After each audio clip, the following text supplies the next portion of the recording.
That's a much better movie list than music list. Oh, I like that. You like the music list better? I love them I love both. that movie list. I'm still an R&B guy. I'm a 90s I'm not a big R&B I'm guy. a 90s R&B / rap guy and an 80s music guy, all genres, and a classic rock guy. It's one of I like those things rock, I'm listening to. Yeah. That's it. So I remember being in 7th grade at these dances, and everybody was just playing Usher, man. And he was. So you don't want to freak in the morning, freak in the evening? No, I do. Take a time out. Mark Schipper joins us after this.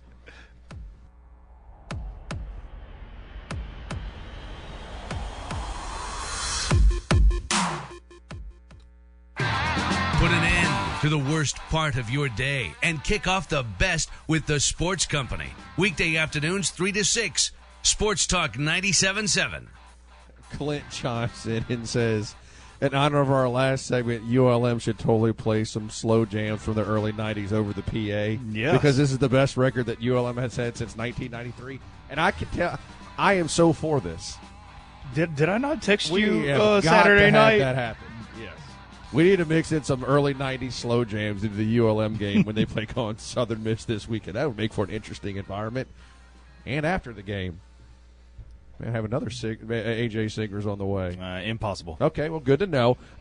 Let's talk a little college football. We've talked so much locally, which is nice, but what a wild weekend of college football. I couldn't think of a better person to bring on than my guy Mark Schipper from Fifth Down College Football. My friend, how are you?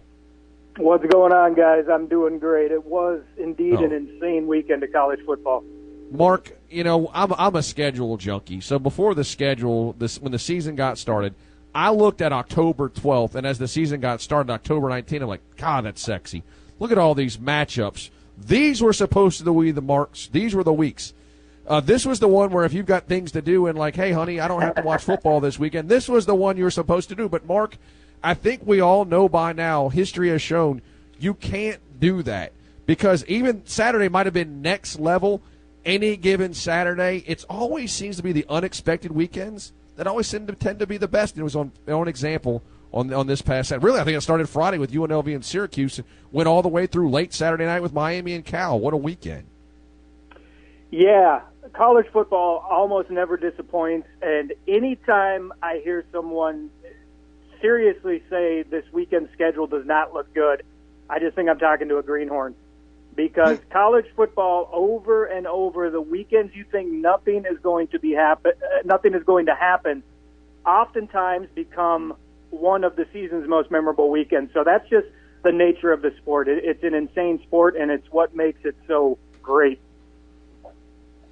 Mark, I guess I'll start there with I mentioned late night Miami and Cal, and that's a win that kudos for Miami. The key is winning, finding ways to overcome. They didn't play good against Virginia Tech. They went on a Hail Mary that got taken away from the Hokies. Doesn't matter whether it should have or not, they won. This past week, they're getting crushed against Cal on the road, go across the country. They find a way to win.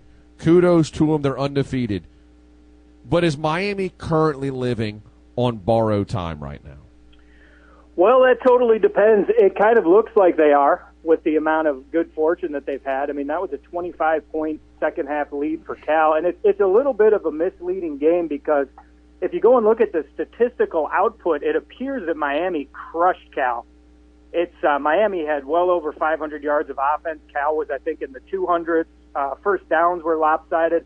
If you just looked at the statistics, you'd think Miami romped. But if you watch the game, Miami was down 25 points in the second half and needed miraculous plays and incredible plays from its best players to finally win, essentially with seconds left on the clock. So we've watched teams in college football go through seasons winning games like that, and the magic never seems to run out until it finally does, maybe in a bowl game or maybe they win a national title.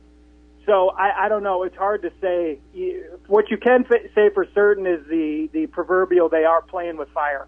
So at some point that conflagration may get out of control and Miami may get burned up. But for now, they're rolling. Yeah, no, that was a great game, Mark, to watch. I was looking at Miami's schedule here, and I'm thinking the same thing. Like, are they overrated or are they not? But I'm looking at their schedule. It's pretty easy the rest of the way, I think. That's what gets you in trouble. One of the toughest games maybe being Louisville. I think they can get past it. Syracuse at the end of the year might give them problems. But I want to move over to Texas A&M. You know, at the start of the year, they lost the opener to Notre Dame, and we're thinking, oh, here's same old Texas A&M. But you got a new coaching staff. But it seems like maybe they've settled down a little bit. Now they're sitting here at 5-1, and they just absolutely destroyed Missouri, what some people might say is an overrated Missouri team. Is Texas A&M becoming a stronger team as the season goes on? Are they going to be something to reckon with at the end of the year, or are they more like the team that lost to Notre Dame? No, I think they're going to keep getting better. And I am in the camp that Missouri has been overrated. I think they've been overrated for a while. We'll see how they bounce back from this and how they play the rest of the season. I'm just not fully sold on what's going on at Missouri. But they are recruiting well. But to get back to A&M, hiring Mike Elko was a great hire. I think with A&M, one of the things I look at with that program just throughout its history is frequently when they make a big, flashy hire, it doesn't go all that well for them. It goes mediocre at best, and sometimes it blows up in their faces, like with Jimbo Fisher. The one time when they did make a big hire and it worked out was Bear Bryant, but Bear Bryant didn't stick around very long. He went to Alabama. So Mike Elko was, I would just call, a solid blue-collar hire. He's a defensive coach. He minds the details. He builds the program. So with the money that Texas A&M has to recruit players and keep them on the roster, and Mike Elko's nuts and bolts coaching ability, I actually think this, for everybody in the league, should be as nervous about Texas A&M as they've been since they've joined the SEC, because I think they just have a solid, workman-like coach running that program, and you add talent to that, and I think A&M will they'll continue to be a tough team to beat. Mark Schipper, Fifth Down College Football, our guest. Mark, there are 4 undefeated teams left in the Big Ten: Penn State, Oregon, Ohio State, Indiana. 3 of those we probably shouldn't be shocked about. 1, we're really shocked, but I guess that's a testament to Coach Siggs, where he's picked up where he left off at James Madison last year. Is it time, halfway through the season undefeated, to maybe start taking Indiana as a potential playoff team? The Sig man. I love Signetti. What did he say when he got there? All I do is win. Look it up. And it's true. He's adhered to that. It's for anybody who follows Big Ten football at all, you know Indiana, the last time they won the Big Ten was 1967. Mm-hmm. It was a 3-way tie with Minnesota and Purdue. It was their lone Rose Bowl trip ever. And I don't think Indiana's won a bowl game since 1990. They've been close a few times, but I don't think they've won one. So Indiana is a true cellar dweller in the Big Ten. Signetti brings over his best guys from JMU. James Madison, he grabs some portal guys, and he installs his way of life in Bloomington, and his way of life works. So, you know, as a playoff team, I don't know, maybe. The way they score the football and the defense is playing extremely well, how could you count them out right now? It's going to come down to, as you were talking about earlier, any given Saturday. Are they going to pull off a few upsets or not? But whether or not they make the playoffs, Indiana is absolutely a legitimate Big Ten football program this year. They're going to be very tough to beat. If you don't take them seriously, they will beat you. And if you don't play good football, they'll beat you. So anybody playing Indiana is on major upset alert the rest of this season, and it's just flat-out good football team. Mark, I watched Diego Pavia last year at New Mexico State come into Ruston, play in Louisiana Tech, and almost single-handedly beat the Bulldogs. And then he went on the Plains in New Mexico State, beat Auburn. Okay, that's one thing. Then with Vanderbilt, they beat Alabama. And if it wasn't already enough pressure for Kalen DeBoer following arguably the greatest of all time, I mean, you beat Georgia, you're like, okay, they're in a good spot. But losing to Vanderbilt, I think our Alabama fans could probably take losing to almost anybody. I don't know if Vanderbilt would be on that list. Is the honeymoon already over for Kalen DeBoer? No, not for anybody who's saying it's not. He's a great coach, but it is a shocker. Alabama's that one program. You know, Georgia has lost to Vanderbilt. We saw Florida lose to Vanderbilt. You know, once every 20 years, one of these SEC powers loses to Vanderbilt. Alabama had not lost to Vanderbilt for 40 years, and they've lost to Vanderbilt 4 times total since, I believe, 1950.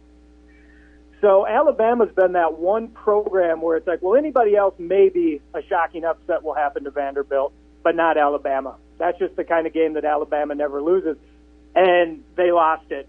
That whole experience was surreal. I was on Twitter tweeting about it, and I basically started tweeting in the fourth quarter because I just said first quarter, second quarter, third quarter. No reason to tweet yet. Alabama's going to take care of this eventually. Yep. But Vanderbilt never backed off. So, what an upset that was. One of the biggest, certainly, that I've ever watched. And Mark, here's the thing. Again, this is, I guess, a shot at Vanderbilt, but it's more of my faith in Alabama. Even when Vanderbilt had the ball with like 2:50 left, I still thought Alabama was going to win that football game. It wasn't until they got that first down. I was like, this might actually happen. And it was one of the biggest upsets with an SEC team being an SEC team in some time. We got some big games this week. Let's start with one down the bottom half of our state. Of course, LSU losing the season opener. We're kind of used to that. But then Brian Kelly gets to see his team play the best, usually this time of year. Ole Miss bounces back after they lost to Kentucky. Looked real good at South Carolina. I'd expect an intense atmosphere, as you would expect, in Tiger Stadium at night with a top 10 team coming to town. How do you see Ole Miss and LSU this weekend? Yeah, well, I can't wait to watch that one for the reasons you listed last. Our night game, Tiger Stadium. We got 9th-ranked AP, 13th-ranked AP. Big matchups, Tiger Stadium at night are some of the best we get in college football every year. So atmosphere-wise, A+. It's going to come down to LSU's defense, I believe. That's been the weak spot in that program, really, since Brian Kelly's got there. And Ole Miss likes to play offense, and that's Lane Kiffin's specialty. But I will say this. I was looking at Ole Miss's offensive numbers from Saturday, and they really got a defensive win at South Carolina. The offense was good. It was solid, but it was not spectacular. The defense played extremely well. So, if that defense comes to Tiger Stadium and can keep itself under control in that atmosphere, and Ole Miss offense gets rolling against that LSU defense, Tigers are going to have a tough time. But if they slow down Ole Miss and they can get the crowd behind them and roll, it should be a great game. And then kind of weekend it is. At the same time, LSU is taking on Ole Miss. We got 2 top 4 teams going at it. Actually 2 and 3, Ohio State and Oregon, this one in Austin. Well, Ohio State, not only, I'd say, can they even play a close game this year? Every game's been a blowout, but looks like Oregon, after the first 2 games, this is the Oregon team we've seen. This is usually what, a Rose Bowl game? Your thought on this top 5 game over at Austin Stadium? Yeah, it's going to be fun. It's another one that I'm glad it's at night at Austin. Austin at night is a great atmosphere, and I'm enjoying that this first year matchup in the Big Ten is in Eugene. For whatever reason, it seems like the newish matchups end up at the established power school, and you would have Ohio State playing at the Horseshoe, which makes it a little bit different. Ohio State traveling to the West Coast to play at Oregon adds a interesting element to this game. I don't know that Chip Kelly going back to Eugene is that big a deal. They'll talk about it some, and it'll be interesting to see him back up in that booth. But Oregon is another team at home that can get on a roll and get the crowd behind them and just kind of blitz people. So for Ohio State, I would say Ohio State has not played its best football yet, and they have just kind of destroyed everyone they've played. I mean, it's just been not close. So if Ohio State can put together its game, it probably beats Oregon there. But if Ohio State kind of starts slowly like it has and just moves along and Oregon gets rolling, it's another one that's going to be a great game. I would not be surprised to see the Ducks win that game in Eugene. I really wouldn't. Mark, this is why I bring you on. I have completely forgotten about the whole Chip Kelly storyline there. You left UCLA to go be the OC over at Ohio State. As always, my friend, appreciate the time. We will definitely do this again before the end of October. Thank you so much, Mark. All right, guys, appreciate you. Have a great night, all right? Always. Mark Schipper, everybody, with Fifth Down College Football, does a great, great job. Go follow him on Twitter. I do. As you should. Because of you.